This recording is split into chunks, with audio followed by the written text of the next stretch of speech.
Haleluya. Puji nama Tuhan. Kembali lagi pada saat hari ini kita akan sama-sama belajar kebenaran firman Tuhan. Puji nama Tuhan. Firman Tuhan pada hari ini terambil di dalam Yohanes 14 ayat 25 dan 26. Sekali lagi, Yohanes 14 ayat 25 dan 26. Saya bacakan.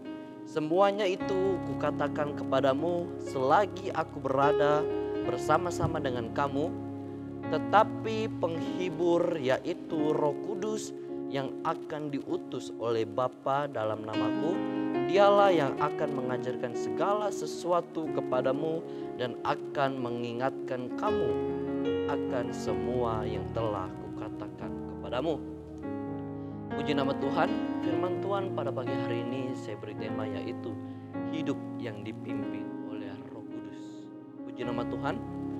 Melalui ayat Alkitab yang tadi kita baca, Tuhan Yesus mengingatkan kita tentang pentingnya peranan Roh Kudus di dalam setiap kehidupan kita.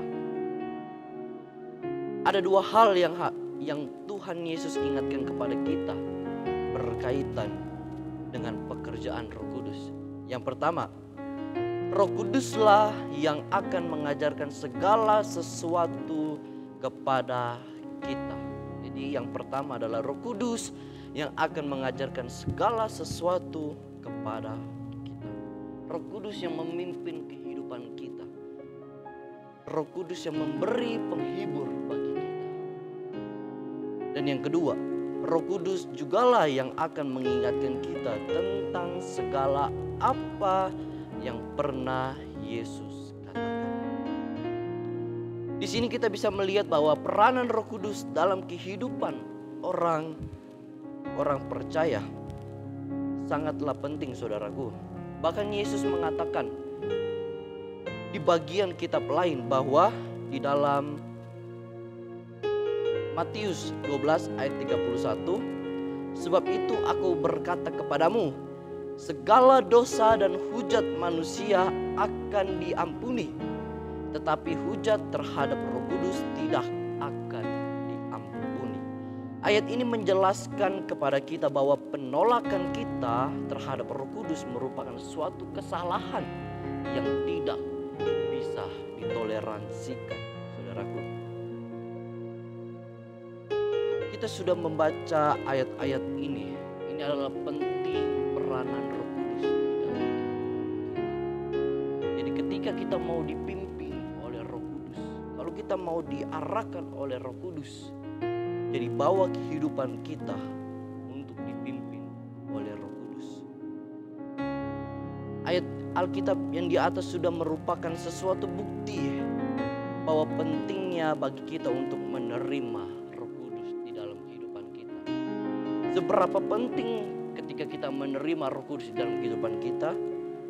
Di ayat 26. Tetapi penghibur yaitu Roh Kudus yang akan diutus oleh Bapa dalam namaku, dialah yang akan mengajarkan segala sesuatu kepadamu dan akan mengingatkan kamu akan semua yang telah kukatakan kepadamu. Peranan penting Roh Kudus dalam kehidupan kita itu, dia menjadi penghibur. Dan dialah yang akan mengajarkan kita. Dan dia akan menegur kita. Membawa kita kepada arah kebenaran, saudaraku yang terkasih. Lalu bagaimana supaya kita bisa hidup dipimpin oleh Roh Kudus? Untuk menemukan jawabannya kita bisa menggali lebih banyak lagi tentang apa sebenarnya Roh Kudus di dalam kehidupan kita. Sangat banyak penting peranan Roh Kudus di dalam setiap kehidupan kita. Oleh sebab itu, hadirkan Roh Kudus di dalam kehidupan kita, membawa kehidupan kita untuk dipimpin oleh Roh Kudus. Jadi setiap kehidupan kita akan dibawa oleh Roh Kudus di dalam pergumulan setiap masalah kehidupan kita. Apapun yang terjadi di dalam kehidupan kita, dia menjadi penghibur, mengajarkan kita, membawa kita kepada kebenaran, saudaraku yang terkasih. Jadi begitulah pentingnya Roh Kudus di dalam setiap kehidupan kita. Jadi firman Tuhan pada hari ini banyak sekali penting peranan Roh Kudus di dalam kehidupan kita. Oleh sebab itu, mari sama-sama hadirkan Roh Kudus dalam kehidupan kita untuk dipimpin oleh Roh Kudus. Sekian firman Tuhan dari saya. Tuhan Yesus memberkati. Immanuel, Allah beserta kita.